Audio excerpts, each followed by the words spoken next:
Chapter 5. Worst Birthday Ever. Lake's eyes snapped open, and she gasped for air.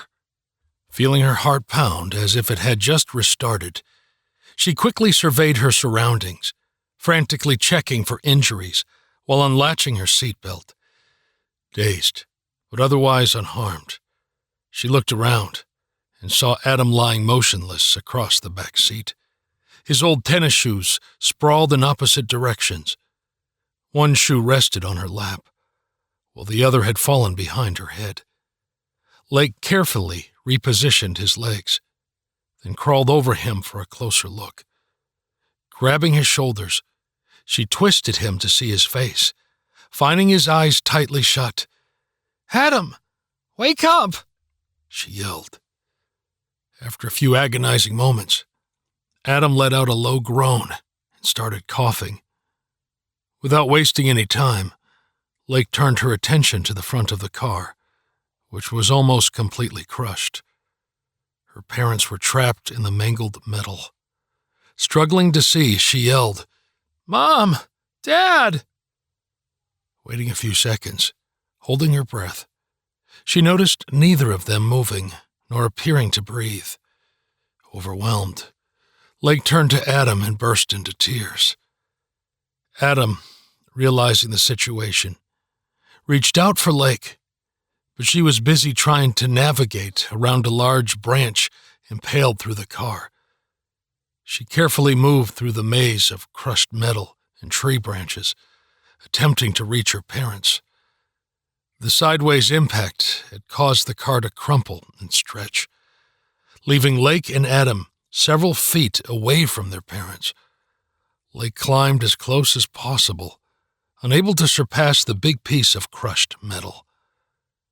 Leaning forward, she stretched her arm as far as it would go, barely managing to touch her parents on the head. She stroked her mother's hair lightly, sobbing quietly and continuously whispering, "Mom," and "Dad." Time passed, and the unmistakable sound of a siren reached Lake's ears. Pressing her hand on her mother's neck, she believed she felt a faint pulse. Gasping, she pressed her hand to her father's hand, but a strong, burly arm wrapped around her waist. She kicked and screamed, attempting to free herself, but the man held on tighter. A few paramedics managed to remove the children, returned to the road, and instructed them to stay put while they go check on their parents. Suddenly, a paramedic sprinted behind a tree, holding his stomach as he vomited. Lake walked over to Adam, and they sat in silence, staring at the mangled wreckage that was once their family car. A fire truck sped towards the scene, alarms blaring, and skidded to a stop on the small country road. Firemen spilled out of it, surveying the situation, and grabbed a large claw contraption. Together, they lifted the claw and slowly started to saw back and forth, cutting open the already mostly severed vehicle. For the next 30 minutes, they tirelessly cut and sawed enough branches and metal to extricate the still unconscious Darren and Maha. Eventually, the paramedics carefully loaded their broken bodies on stretches, slowly backing into the ambulance.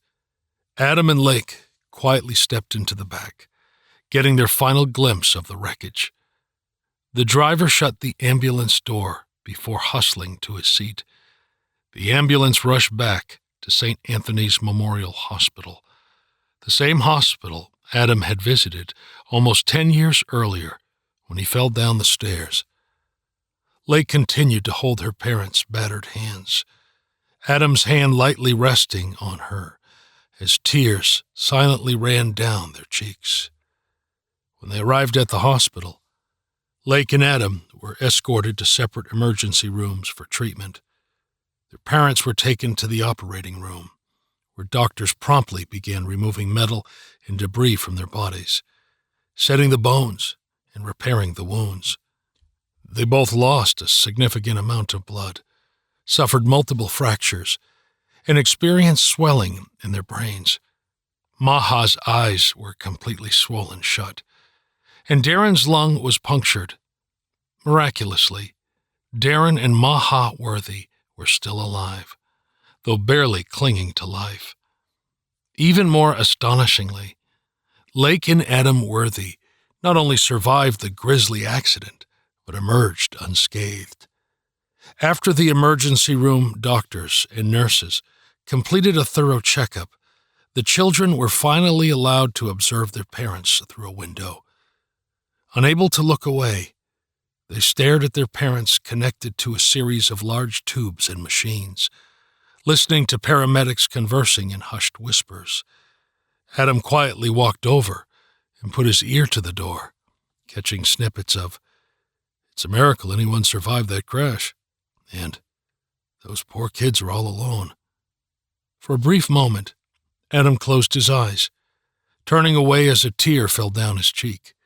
Then he straightened up and walked over to his sister, holding her close as they gazed through the glass together. They didn't know how much time had passed, just standing there until the doctor walked over, lightly tapping Adam on the shoulder.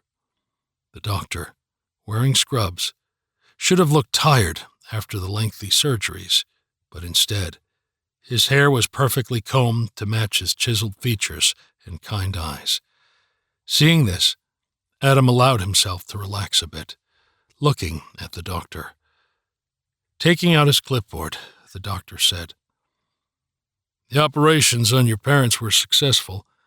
We were able to get them all patched up and relieve some of the pressure on the brain. But their injuries are very serious, and their condition is currently considered critical. Both your mom and dad are in comas right now, and we don't know when they will wake up. And if they wake up, we will not know if there will be any permanent brain damage." But the doctor wisely decided to keep that information to himself. "But please know that we will all do everything in our power to bring them back to you both. Your parents are strong. They are fighters. They want you both to be strong as well." Lake stared at him blankly, not moving a muscle. But Adam somehow managed to nod. The young doctor attempted to smile and put his hand on Adam's shoulder. Noticing some dried blood near Lake's ear, he took a tissue out of his pocket and gently wiped it off, relieved that there was no injury. He straightened up, letting his hand rest for another moment, before slowly turning and walking away. Lake turned to Adam and wrapped her small arms around her brother's waist, holding him tight. Adam lightly tucked a strand of hair behind her ear. Before pulling her in close, he stared into the room at the surreal scene. Looking at the two bodies wrapped like Egyptian mummies, he could not comprehend that it was actually his parents lying there. Lake rested her head against his chest and muttered, "Worst birthday ever."